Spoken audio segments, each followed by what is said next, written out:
this. As a previous contestant in a contest, in an area contest. So last year I was representing the club, to compete with other clubs in a contest. And one of the biggest challenges I found is to make sure that you are not overtime. Because once you're overtime, you're disqualified in any contest in Toastmasters. So for a typical evaluation contest, you only have up to 3 minutes and 30 seconds to give an evaluation speech. So for me, last year I was the second runner-up in the contest. I think I didn't make it to become the winner, not exactly because of the quality of my evaluation. It's just because of the fact that I rushed to the conclusion. When I saw the red card raised up, when the time is nearly over, I started to rush, and then it becomes very obvious that I couldn't conclude myself well. So compared with the other contestants who managed their time better, I became less impressive to them. So that's one tip for any contestant. Make sure that you can control the time. And a second tip is to limit your points to your own competency. For your reference, there's this very great Toastmaster. His name is Sean Lin. He won the district contest, which comprehends China, Macau, and Hong Kong. In his evaluation, he gave 8 points in 3.5 seconds. He gave 8 points. So 8 points is a hell of points, but he could actually do it in a very concise and clear way.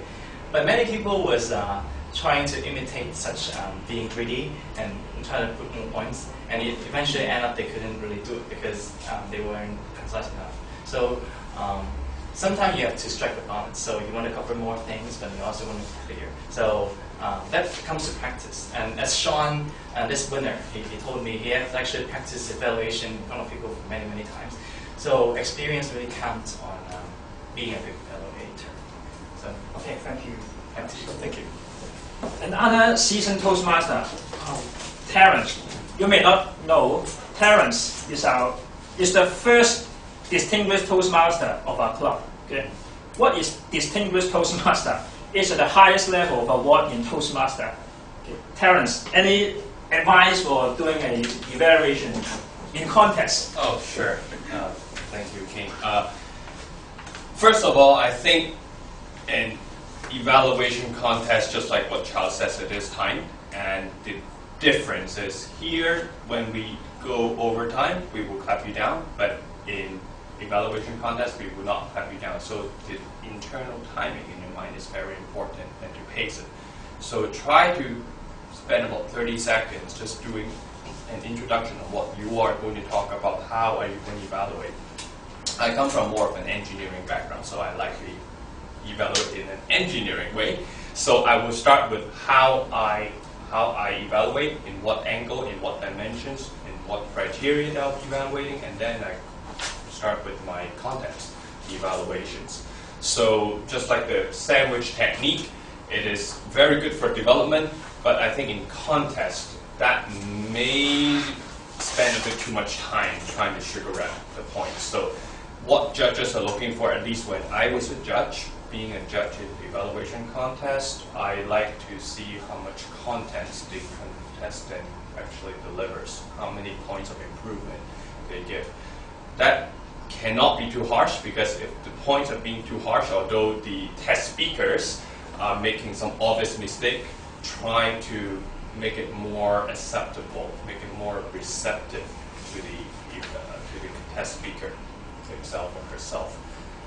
And also try to add a bit of praising and improvement, like as in, what I would do is this, and then to me, it seems to me that why this is not effective versus just say you did that.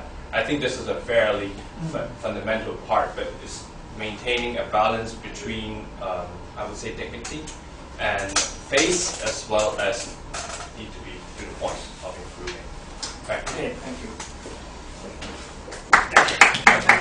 Thank you to seasoned Toastmaster. The experience. They have lots of experience in participating in an evaluation contest, also being judges of the evaluation contest. Okay. Okay. Maybe I come to here. Any question about giving an evaluation or in the context of a contest. Do you address much on the grammatical mistake, or you try to skip over that, mostly just on the content and skill level and how you? You mean for doing contests? Doing usually contests. it is assumed that the grammar is okay. Yeah. No, when you're giving evaluation to. Oh, okay. Yes, there is a part in the criteria, in the form. There's a part on language. Yeah. Not much on. It's Not obvious in evaluation criteria. because you just talk about Yes, and a little quality, and that doesn't. I guess for judges. I guess grammar it can be part of it. Say if the test speaker make a lot of grammatical errors, you can maybe highlight one or two and then just point that you may consider improving your grammar when you prepare your speech. I think that's all you can talk about, because I think narrowing down to the grammatical points point by point doesn't really impress the judges, because it's kind of really technical. You know what I mean? And it's also a grammarian's job usually. Yeah, I think to impress the judge is in terms of covering the different bases. I think as long as you show the judge that you cover the grammatical area by, say, like 2 sentences, then it's fine, it's good enough. That's fine. That's my takeaway from this. You don't have to go into too much detail. Any other questions? We can talk more during the break. Okay. We will have individual speech during this meeting. Try to practice these evaluation skills in your mind, even you are not an assigned evaluator. Okay. This time, back to you. Okay.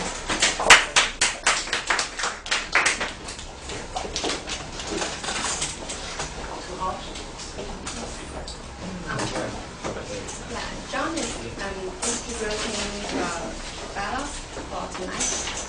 So next we will have our prepared speech sessions. So everyone please get the ballots, and you can write your comment about each speakers about your comment, and you can practice the evaluation. Yeah, it's done by him. So the first and after each speaker, and we will have 1 minute of silence between each speech. So you have the time to write down your comments. Yeah. So our first speaker is Adam, and he's very fast paced, and he's already reached the CC menu 8. Yeah. So, Out of 10. yeah. So I'm going to reach out of 10 in June. Yeah. Yeah. Yes. So let's welcome